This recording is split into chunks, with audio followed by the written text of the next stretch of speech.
د جنت شوقیان سورلسمه برخه کې بس جانان بوي مزه بوي شولي پیغلي حوري او غلمان بوي مزه بوي شولي پیغلي حوري او غلمان نحمده ونصلي على رسوله الكريم اما بعد د جنت شوقیان د خبرونې درنو قدر اوریدونکو په دې هیله چې ټول به جوړ او روغ یاست راځئ د جنت صفتونه نعمتونه او ځانګړتیاوې واورو. جنت د څه څخه جوړ دی؟ د حضرت ابو هريره رضی الله عنه بیان دی چې ما عرض وکړ ای د الله جل جلاله رسوله جنت د څه څخه جوړ دی؟ د دې په ځواب کې نبی کریم صلی الله علیه وسلم وفرمایل د جنت یوه خښته د سرو زرو ده او یوه خښته د سپینو زرو ده او د هغه مسله هغه شي چې د جنت خښتې سره یو ځای کړي دي د تیز خوشبوداره مشک څخه دي، د هغه کاڼي د ملغلورو او یاقوتو دي او د هغه خاوره د زعفرانو ده.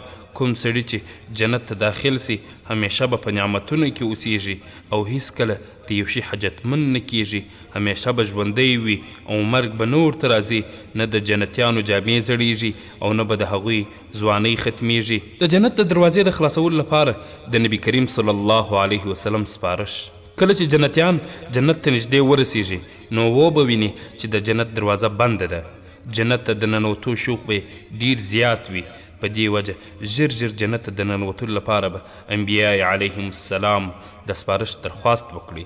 بالاخره به سید الاولین والآخرین محمد صلی الله علیه وسلم د رب العالمین په دربار کې په سجده پریوزي او د خپل امت لپاره به په جنت کې د داخلېدو سپارش وکړي. نبی صلی الله علیه وسلم ارشاد دی، مسلم شریف لومړی جل 111 صفحه ژباړه، نو زه به د عرش لاندې راسم او خپل رب ته به په سجده پریوزم، بیا به الله جل جلاله زما سینه پرانیزي او زما په زړه کې به خپل حمد او ثنا او د غوره تعریف کلمات القا کړي کومې چې زما څخه مخکې هیڅ چا نه وي القا کړي.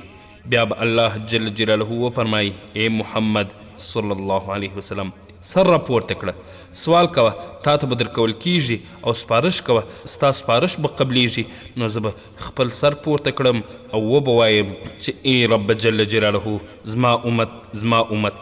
نو وبه ویل سي چې ای محمد صلی الله علیه وسلم د خپل امت څخه هغه خلک چې حساب کتاب پرې نه وي هغوی د جنت د رسته دروازې څخه داخل کړه او دا خلک به په نورو دروازو کې د نورو خلکو سره د زراکت حق هم لري، هغوی څخه به دا اعزاز حاصل سي په کومو دروازو وغواړي داخلېدلی سي. او په یو روایت کې دی چې نبی کریم صلی الله علیه وسلم ارشاد فرمایلی دی چې مسلم شریف په لومړي جلد 112 دی ژباړه، زه به په قیامت کې د جنت دروازې ته لاړ سم او د هغې د خلاصولو کوشش کوم. نو د جنت د دروازې پریدار به پوښتنه وکړي چې ته څوک یې؟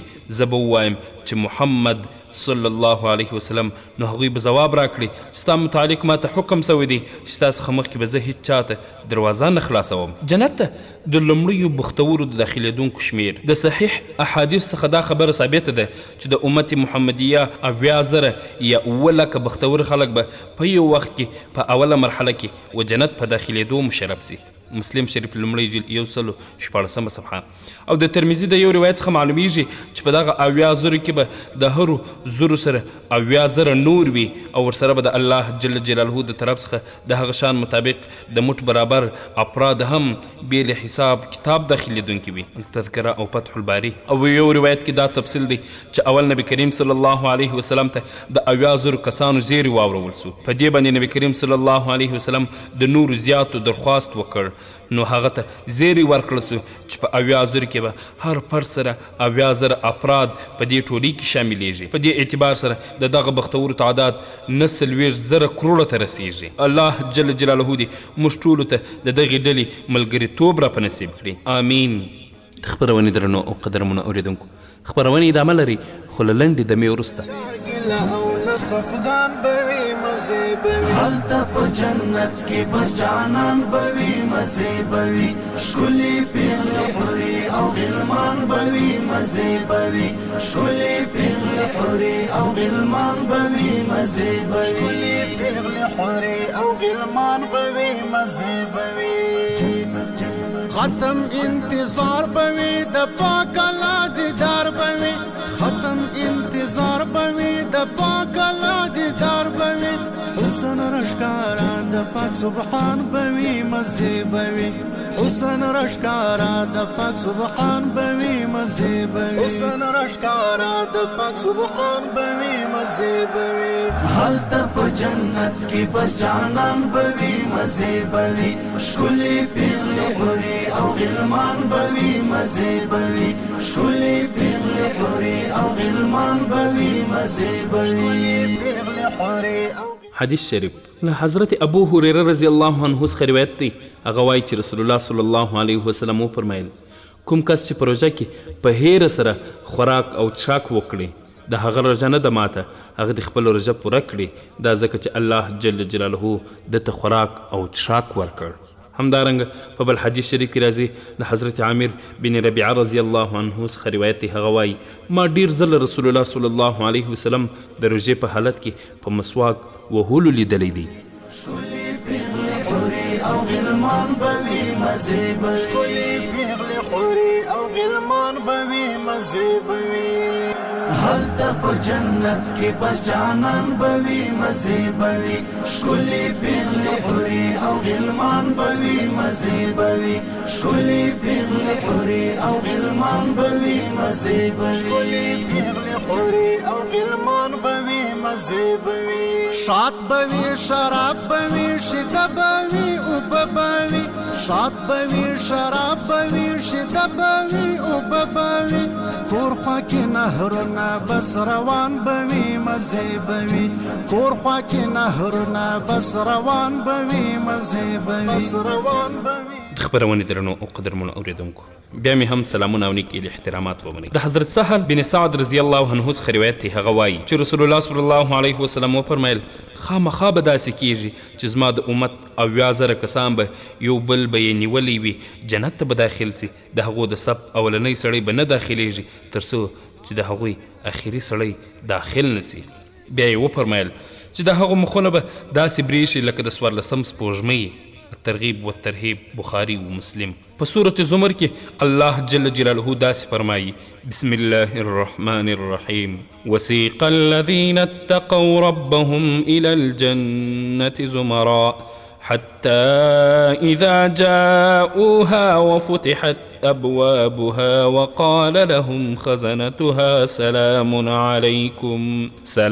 عليكم طبتم فادخلوها خالدين. ژباړه او کوم کسانو چې د خپل رب له نافرمانۍ نه ډډه کوله هغوی به ډلې ډلې د جنت خواته بوتلل سي تر دې پورې کله چې هغوی هلته ورسیږي او د هغه دروازې بلا د مخه پرانستل سوي وي نو د هغه منتظمین به هغوی ته ووایي چې سلام دې وي پر تاسې، ډیر ښه راغلی، ننوځئ په دې جنت کې د تل لپاره. یعنی جنتیان به جنت ته په اعزاز او اکرام سره داخل کړه سي. د هغوی د ښه راغلاس لپاره به د وړاندې څخه دروازې پرانستل سوي وي او د جنت ساتونکي چوکیدار به ورته سلام ادا کړي، د نیکمرغه او خوشحاله ژوند مبارکي به ورکوي او دا به ورته وایي چې تاسو به په داسې ځای کې اوسیږئ چې هلته امن او امان او خالص سلامتي ده. هلته به همیشه په سلامتي سره اوسیږئ، هیڅ ویره به نه وي، هیڅ ډول غم، تکلیف، سختۍ او مشکلات به نه وي او نه به ستړیاوې وي. د جنت فراخي په سورة حدید کې الله جل جلاله فرمایي بسم الله الرحمن الرحیم سابقوا الى مغفرة من ربكم وجنة عرضها كعرض السماء والأرض أعدت للذين آمنوا بالله ورسله ذلك فضل الله يؤتيه من يشاء والله ذو الفضل العظيم. ژباړه وزغلی او یو له بل څخه د وړاندې کېدو هڅه وکړئ د خپل رب د مغفرت او جنت خواته چې د هغه پراختیا د اسمانو او ځمکې په څیر ده چې تیار کړ سوی دی د هغو خلکو لپاره چې پر الله جل جلاله او د هغه پر پیغمبرانو ایمان راوړی وي. دا د الله جل جلاله فضل دی، چاته چې وغواړي ورکوي او الله جل جلاله د ستر فضل خاوند دی. جنت ډیر لوی ځای دی، د هغه د پراخي اندازه په دې سره څرګندېدلی سي چې ادنا درجې جنت ته څه ورکول کیږي وړاندې مو د وروستي جنتي کیسه ذکر کړه چې هغه ته به د دې دنیا په اندازه 10 چنده ځای به په جنت کې ورکول سي. او په ځینې روایتونو کې راځي چې یو ادنا جنتي به د 1000 کلو په مزل کې خپل نعمتونه وویني. الترغیب و ترهیب جلد 3 صفحه 500 د ترمذي او بیهقي څخه. د جنت شوقیان د خبرونې درنو او قدرمنو اوریدونکو، خبرونه په همدې ځای پای ته رسوي. در بیا تاسو په درانه حضور کې را حاضرېږو. تاسو هم په خپلو نیکو دعاګانو کې مه هېروئ. السلام علیکم ورحمت الله وبرکاته. او غلمان بوي مزه بوي شولي پیغلي حوري او غلمان بوي مزه بوي شولي پیغلي حوري او غلمان بوي مزه بوي ختم انتظار بوي د پاک الله دیدار بوي ختم انتظار بوي د پاک الله دیدار بوي حسن رشکارا د پاک سبحان بوي مزه بوي حسن رشکارا د پاک سبحان بوي مزه بوي حسن رشکارا د پاک سبحان بوي مزه بوي هلته په جنت کې بس جانان بوي مزه بوي شکلي پیغلي حوري او غلمان بوي مزه بوي شکلي پیغلي حوري او غلمان بوي مزه بوي شکلي پیغلي حوري او غلمان بوي مزه بوي هلته په جنت کې نمر گنا نہ جنگ نشتا هلته په جنت کې نہ مر گنا نہ جنگ نشتا